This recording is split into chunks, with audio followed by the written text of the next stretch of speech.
ఇంకా మన లోపల ఏదో మహిళల మేమేదో తక్కువ అనేటటువంటి ఫీలింగ్ ఉన్నంతకాలం మనము తక్కువగానే ఉంటాం. సో ఇప్పుడు ఎవరు కూడా ప్రతి ఒక్కరు కూడా మేమేం తక్కువ, మేము కూడా 50% ఉన్నాం. భార్యాభర్తలు ఇద్దరున్నా కూడా ఇవాళ ఏమంటున్నారు, ఇద్దరం కూడా సమానమే అంటున్నారు. ఇద్దరు కొడుకు బిడ్డ ఇద్దరు పుట్టిన ఇద్దరు ఇంట్లో ఒక ఆడపిల్ల మగపిల్లాడు పుట్టినా ఇంతకుముందు ఆడపిల్లలు పుడితే ఆడపిల్లని తక్కువ చూసేటటువంటి వాళ్ళు, మగపిల్లలే ఉండాలి అనుకునేటోళ్ళు. ఈరోజు ఆడబిడ్డ అయినా మగబిడ్డ అయినా ఇద్దరు సమానమైనటువంటి విధంగా ఈరోజు ఆ మార్పును మనం చూస్తున్నాం. సో ఈరోజు చాలా చక్కగా చాలా విషయాల్లో గీతా గారు కానీ, గీతామూర్తి గారు కానీ, అదేవిధంగా శిల్పారెడ్డి గారు కానీ, ఉమారాణి గారు కానీ, శ్రీలత గారు కానీ, విజయ్ గారు కానీ, అరుణజ్యోతి గారు కానీ చాలా విషయాలు మాట్లాడారు. అనేక అంశాలు మహిళల గురించి, మన యొక్క ఆ సమస్యల గురించి, మనం ఏ విధంగా ఒక విమెన్ ఛాలెంజెస్ ఎట్లుంటాయి విషయాలు అన్ని విషయాల్లో మాట్లాడినారు. అంటే భూమి నుంచి దివి దాకా ఉన్నటువంటి మహిళల గురించి కూడా మాట్లాడినారు. కల్పన చావ్లా గారి అయితేనేమి, సునీత విలియమ్స్ గురించి గారి గురించి అయితేనేమి, సో ఒక్కొక్క టాలెంటెడ్ ఉమెన్ ఏ విధంగా ఉన్నారు, ఉమెన్ ఎంత టాలెంటెడ్, మోస్ట్ టాలెంటెడ్ ఉమెన్ ఇవాళ సమాజంలో ఉన్నారు. సో ఈరోజు సమాజంలో సగభాగం మహిళలు కాబట్టి మాకు సమాన హక్కులు ఉండాలి అని పోరాటాలు చాలా కాలంగా జరుగుతున్నాయి. అట్లాంటి ఒక పోరాటమే ఈ యొక్క అంతర్జాతీయ మహిళా దినోత్సవాన్ని మనం అమెరికాలో మార్చి 8వ రోజు అంటే దాదాపు 116 సంవత్సరాల కిందట జరిగినటువంటి ఒక ఉద్యమం. అక్కడ ఉన్నటువంటి అనేక మంది కార్మికులు, మహిళా కార్మికులు వాళ్ళ హక్కుల కోసం పోరాటం చేసి సాధించుకున్నటువంటి రోజునే అంతర్జాతీయ మహిళా దినోత్సవం మనం అంతా కూడా సెలబ్రేట్ చేసుకుంటున్నాం. సో ఈరోజు మహిళలు అనుకుంటే సాధించండి ఏమీ లేదనేది అది నిరూపించింది. సో ఈరోజు మనం మన ప్రధాని నరేంద్ర మోదీ గారు నారీ శక్తి అనేటటువంటి పిలుపు ఎందుకు ఇచ్చిండ్రు? నారీ శక్తి అంటే మహిళలకు లోపల ఆ యొక్క శక్తి ఉందని నారీ శక్తి వందనని 33% రిజర్వేషన్ ఈరోజు నరేంద్ర మోదీ గారు పార్లమెంటులో బిల్లుని పాస్ చేయించిందంటే వారికి మహిళల మీద ఉన్నటువంటి విశ్వాసం, నమ్మకం.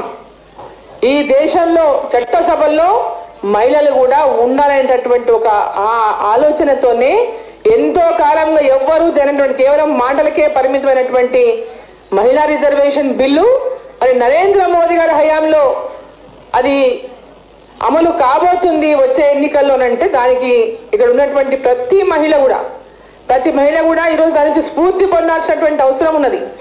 కేవలం చట్టసభల్లోనే కాదు, అనేక రంగాల్లో అన్ని రంగాల్లో కూడా మేము ఉండాలనేటటువంటి ఒక స్ఫూర్తిని ఇవాళ మహిళలందరూ పొందాల్సినటువంటి అవసరం ఉన్నది. లోకల్ పార్టీస్లో 50% రిజర్వేషన్ ఉన్నది. ఆల్రెడీ 50% రిజర్వేషన్ చాలా మంది మహిళలు సర్పంచులు అవుతున్నారు, మండల ప్రెసిడెంట్లు అవుతున్నారు, మున్సిపల్ చైర్మన్లు అవుతున్నారు, కార్పొరేటర్లు అవుతున్నారు, సో జిల్లా పరిషత్ చైర్మన్లు అవుతున్నారు. కానీ దానికంటే ముందుకు చాలా తక్కువ మంది పోతున్నారు. అది దాటి ముందుకు చాలా తక్కువ మంది ముందుకు పోతున్నారు. అంటే అవకాశాలు మహిళలకు వచ్చేటటువంటి అవకాశాలు మహిళలు అంటే పురుషులతో పోటీ పడలేక. సో ఈరోజు సమాజంలో ఎన్నికలంటే ఈరోజు ఉన్నటువంటి పరిస్థితి మనకు అందరికీ తెలుసు. ఎన్నికల్లో ఈరోజు పెద్ద ఎత్తున డబ్బుల ప్రయోగం కూడా మనం చూస్తూ ఉన్నాం నానాటికి. సో ఈరోజు అటువంటి పరిస్థితుల్లో మహిళ ఆ యొక్క ఈ సమాజంలో వారితో పోటీ పడి ముందుకు వెళ్ళాలంటే కూడా చాలా క్లిష్టమైనటువంటి పరిస్థితి. అటువంటి పరిస్థితుల్లో ఈరోజు మహిళలకు రిజర్వేషన్లు రావడం వల్ల పెద్ద ఎత్తున మహిళలు రాజకీయాల చట్టసభలోకి వచ్చేటటువంటి అవకాశాన్ని ఈరోజు నరేంద్ర మోదీ గారు మనకు కల్పిస్తున్నారు. సో ఈరోజు మహిళలు రాజకీయాల్లోకి 33% రిజర్వేషన్ ఉంది, ఇంకా మాకు రిజర్వేషన్ ఉంది, నేను ఎమ్మెల్యే అయిపోతా, నేను పార్లమెంట్ మెంబర్ అయిపోతా రేపు అని ఉట్టిగా మనం ఇంటికాడ కూర్చొని కలలుగంటే కాము. ఇంటికాడ రిజర్వేషన్ ఉంది, ఇక మనం రేపు పొద్దున 33% రిజర్వేషన్ వస్తుంది, నేను ఇక్కడ నేను అక్కడ అనుకుంటే కాము.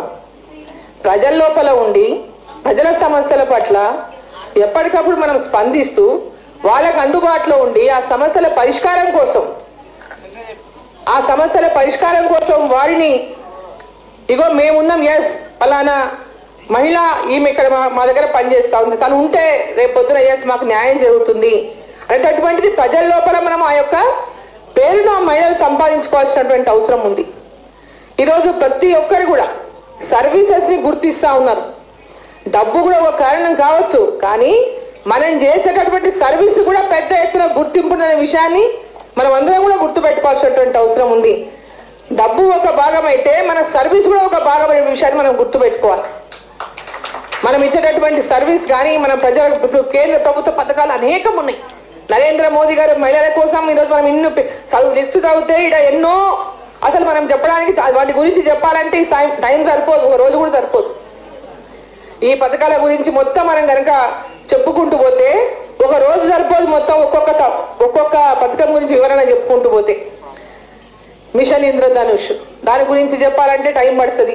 ప్రధానమంత్రి మాతృవందన యోజన, బేటీ బచావో బేటీ పడావో, సుకన్య సమృద్ధి యోజన, కిషోరి శక్తి యోజన, ఉజ్వల యోజన, ఆర్థిక స్వావలంబనే లక్ష్యంగా వన్ స్టాప్ సెంటర్ పథకం, ఇట్లా అనేక స్టార్టప్లు కానీ మహిళలకు ఈరోజు ముద్రా లోన్లు కానీ, అదేవిధంగా పెద్ద ఎత్తున మహిళలకు ఈరోజు లక్షలాది మంది మహిళలకు 2 కోట్ల రూపాయల రుణాన్ని ఇవ్వాలని మరి నరేంద్ర మోదీ గారి ప్రభుత్వం నిర్ణయం తీసుకున్నది. దాంట్లో ముందుకు వెళ్ళడానికి కానీ ఇట్లా అనేక పథకాల విషయంలో ముందు మనం వాళ్ళందరూ వాటిని గురించి ప్రజలకు దోపికి తీసుకెళ్లి ప్రజల లోపల మనమంతా కూడా మమేకమై, ఇగో మా ప్రభుత్వం, కేంద్ర ప్రభుత్వం, నరేంద్ర మోదీ గారి ప్రభుత్వం మహిళల కోసం ఇవన్నీ పథకాలు తీసుకొచ్చింది, మన పిల్లల కోసం ఈ పథకాలు తీసుకొచ్చింది, పేదవాళ్ళ ఆరోగ్యం కోసం ఈ పథకాలు తీసుకొచ్చింది అనేది ప్రతి ఒక్కరం కనుక మనం క్షేత్రస్థాయికి తీసుకెళ్ళగలిగితే ఆ రోజు మనం అందరం కూడా సక్సెస్ఫుల్గా అయినట్టు, మనం అనుకున్నటువంటి లక్ష్యాన్ని కూడా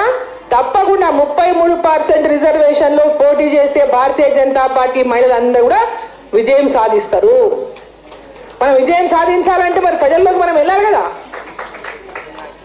ఈరోజు ఆ దిశగా మనం అందరం కూడా పనిచేయాల్సినటువంటి, కృషి చేయాల్సినటువంటి అవసరం ఉంది. ఈరోజు 33% రిజర్వేషన్, ఆ రిజర్వేషన్లో ఎక్కడ అంటే దాని ఒక గైడ్ లైన్స్ ప్రకారం రిజర్వేషన్స్ రేపు ఎక్కడెక్కడ ఉమెన్ రిజర్వేషన్ అవుతుంది, దానికి ఒక గైడ్ లైన్స్ దాని ప్రకారం అవుతుంది. బట్ మనమంతా కూడా నేను ఒక పెళ్లికి పోయినా, ఒక పెళ్లి దగ్గర పోతే ఒక మామూలు గృహిణి వచ్చింది, నా దగ్గరికి వచ్చింది, అమ్మ నేనంటే బీజేపీ చాలా అభిమానం, నాకు బీజేపీ ప్రభుత్వం రావాలే, మీరు ఒక్క పని చేయాలన్నది. ఏం పని చేయాలన్నా, ప్రతి గృహిణికి కూడా ఇవాళ భారతీయ జనతా పార్టీకి ఓటేయాలని ఉన్నది. మీరు ఆ విషయాన్ని మనం మన ద్వారా ప్రతి ఒక్కరికి కలిసేటటువంటి కార్యక్రమాలు చేయండి. ప్రతి గృహిణి మహిళ ఇవాళ భారతీయ జనతా పార్టీ వైపు చూస్తున్నారు.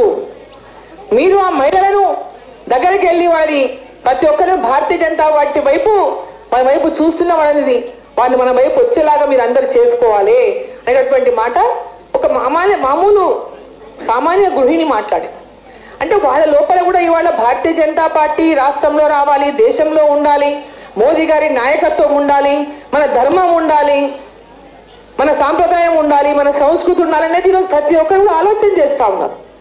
సో ఈ పని ఎవరు చేయగలుగుతాము? ఎక్కువ పెద్ద అయితే మహిళలను రీచ్ కావాలంటే మనమే రీచ్ కావాలి. ఇక్కడ ఉన్న ప్రతి మహిళా కార్యకర్తలు మనమే రీచ్ కావాలి. వాళ్ళు ఏదో ఒక కార్యక్రమాలు తీసుకొని వాళ్ళ దగ్గరికి వెళ్ళాలి. వెళ్ళి మనం వాళ్ళందరినీ కూడా ఎప్పుడైతే వాళ్ళందరూ కూడా ఈరోజు మన వైపు చూస్తున్నారో, భారతీయ జనతా పార్టీ వైపు చూస్తున్నారో, నరేంద్ర మోదీ గారి నాయకత్వం తెలంగాణ కూడా ఉండాలి, డబుల్ ఇంజన్ సర్కార్ రావాలని వాళ్ళు ఏదైతే ఆలోచిస్తున్నారో దాన్ని మనం నిజం చేసేటటువంటి విధంగా మనం అందరం కూడా పనిచేయాల్సినటువంటి అవసరం ఉంది. మొన్న ఎమ్మెల్సీ ఎన్నికల్లో మనం 2 ఎమ్మెల్సీ ఎన్నికల్లో విజయం సాధించినాం. కిషన్ రెడ్డి గారి నాయకత్వంలో పార్లమెంటులో 8 పార్లమెంటు స్థానాలు గెలుచుకున్నాం.